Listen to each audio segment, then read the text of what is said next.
It's MK and I am here for a mixed media mayhem layout for you guys today. This is actually The Hop, which is here by Sheena Rowlands for Hey Little Magpie, and I happen to have a whole bunch of Vicki Boutin paper to play with as well. So I've got one little photo going on here, and then I've got this cut apart sheet from the Storyteller collection by Vicki Boutin. It's got this really cool grid on the back, and the paper is actually called Storyteller. But it has all these really cool 4x3 cards for me to play with, just like Sheena used in her layout. So I'm super excited to see how this is going to work.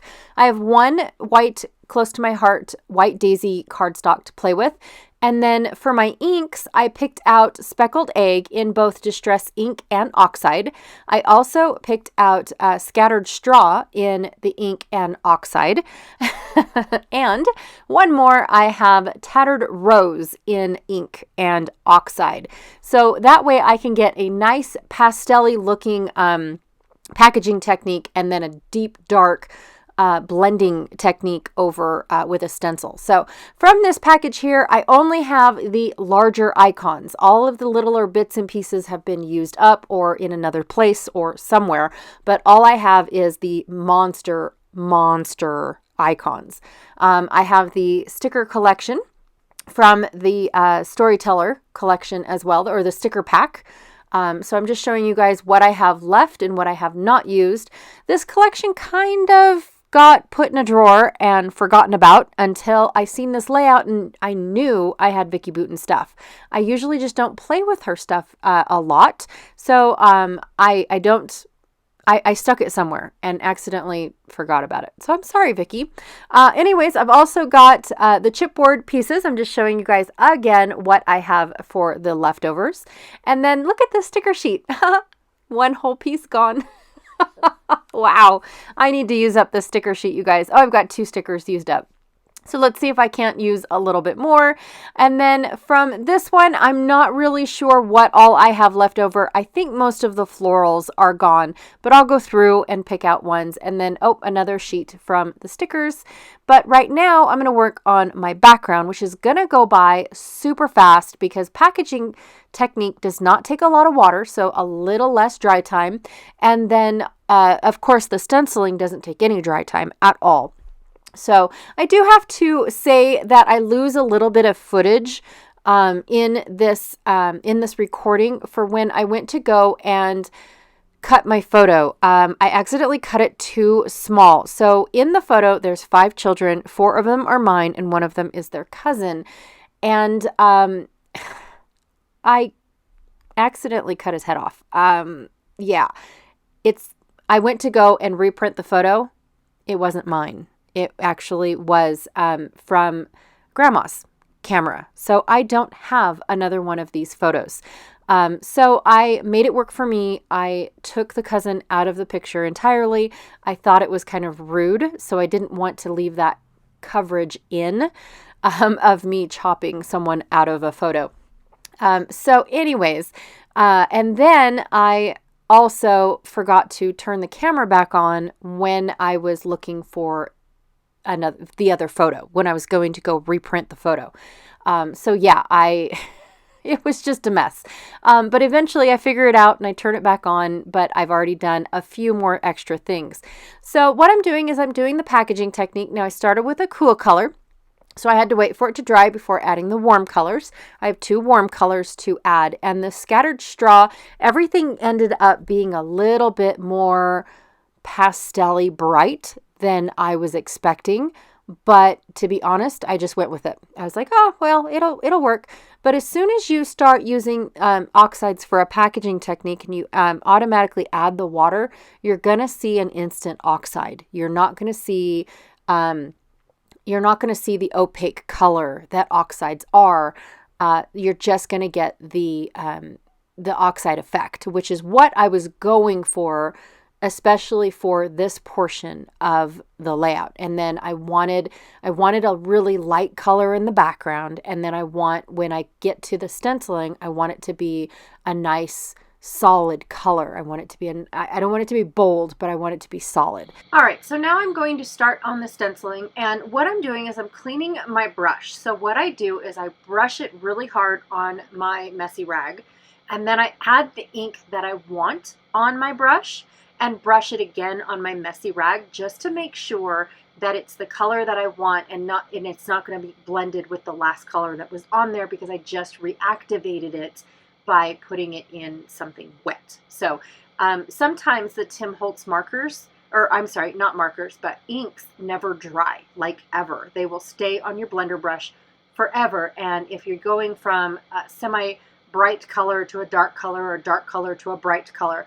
but in the same color family, sometimes it will affect the color that you're trying to go for. So basically what I do is I clean it off really good until I don't see any coloring, go to my ink pad, load up my brush, and go back to the rag to clean it up and try to get that mix of color off of the blender brush. So that's my hack on cleaning and only using one brush. Now I do know that I used Tattered Rose the last time I used this pink blender, so I wasn't too worried about the Tattered Rose because it was the last color that I used. So I'm going to go ahead and add that on there, and I really do like, I really like how this looks. I've never thought to do something like that. Now I definitely probably would have used a little bit more of the packaging had I known how this was going to turn out in the beginning.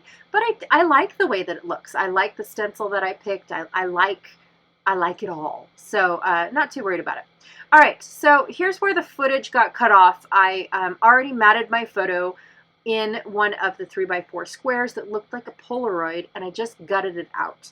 I think it said good times or something like that inside. And so I just gutted it, and it was perfect for my 4 kids, and you really couldn't tell that I accidentally cut the top of the cousin's head off. I am so sorry. But I did try to reprint the photo. I swear I retried. I did. So I'm working with my my cut aparts that I did have, and I'm missing one. I need just one more, and the others that I cut out just really don't go with the layout. I ripped one in half so I could have those stars and stripes on both sides, both ends of my cluster, and it's just going to be a whole band cluster across the page, which I didn't realize looking at Sheena's page. She actually has two. She actually has a gap in between, and you can see the background. I didn't know that when I was first designing the layout, but after I had everything all glued down, that's when I realized, oh, she did that. Yep, I'm not going to. So I do pick out a few more larger elements from those really huge. Look at these die cuts. Wow, no wonder I haven't used them yet. So I am going to give them all a haircut and trim them all down so they're not smaller, but at least not as bold with that border going around. And I can't say it's a bright white border because it's really not. Some of them are distressed borders, and so I thought that was pretty cool when I was cutting them down, but they were still way too much for me. So, and I found this book card that says something about keeping the book clean or whatever. I do end up covering most of it up, but I wanted that space. And if I would have realized that Sheena left a gap, I wouldn't have even worried about that. But I thought her cards went all the way across. Yep. So now I'm going to be doing some tucking, just like Sheena did. She used all those large flowers, but she tucked them in a way to where you could still tell they were flowers, but they weren't those big old huge monster of a flowers. Now I did pick out one of the die cuts that I picked out was flowers on top of a typewriter. I didn't need the typewriter. I just wanted the flowers. So I chopped off the typewriter and tucked the flowers to where it looks like they're going around the book. What is it called? The book. Yep. The return slip. Whatever it's called. And now I'm just tucking and weaving all of the other little bits that I picked out, deciding which ones I don't. And now I'm going to go through the sticker sheet, decide which stickers I want to add. I don't want this to be too wordy because I've already got a lot of words. I got the words recorded. My title is True Happiness. I've got a big old number 75. And then up at the top it says Admit 1, something about this cool adventure. So I've got a lot of words already, and I'm trying to avoid bringing in more. I found another one of those colorful little flowers, so I'm going to go ahead and trim it up and add it to my layouts. And I think I find a chipboard one as well. I just love these flowers. I wish they were all this small, but I like how blended they are. They're just a mix of patterns inside a flower. I mean, I just think that's so unique. There's a butterfly like that too, which I'm not sure if I'm going to be able to use that one, but I do end up liking these flowers. I wish I had a million of them, but the smaller ones, like the sticker size, not the one I ripped in half and tucked in 2 places. Oh, there's my chipboard right there. I'm going to tuck that behind the photo, and it's perfect. It fits perfect. I love the addition of these butterflies as well. I actually really like this peachy pink color inside the butterflies. So I like the trio of them in 3 different sizes. And then my black butterfly does end up, it's not fully black. It has a little bit of color in it, but I covered most of that up. And it is going to get more covered up than I expected. But I think that's about it that I add to this layout. I found another sticker that says good times. There we go. And now I'm thinking I should have put it above the word recorded, so it says good times recorded. But this was just us out in front of our cabin at June Lake. That's all it is. And I did see a lot of black in this, so I decided to sprinkle mine, even though it's not in the layout. I decided to sprinkle mine with some black Altenew ink spray. And I love it. I love how this layout turned out. I'm super, super happy. Thank you, Sheena, for letting us scrap lift you this month. I had a blast.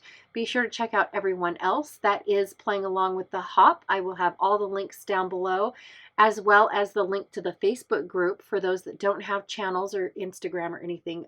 Their links are in the post of this Sheena's picture of what the hop is. There's also an album for this as well. So anyways, thank you so much. And I'll check y'all later. Be sure to check out these 2 videos here for more Mixed Media Mayhem videos. Thanks. Bye.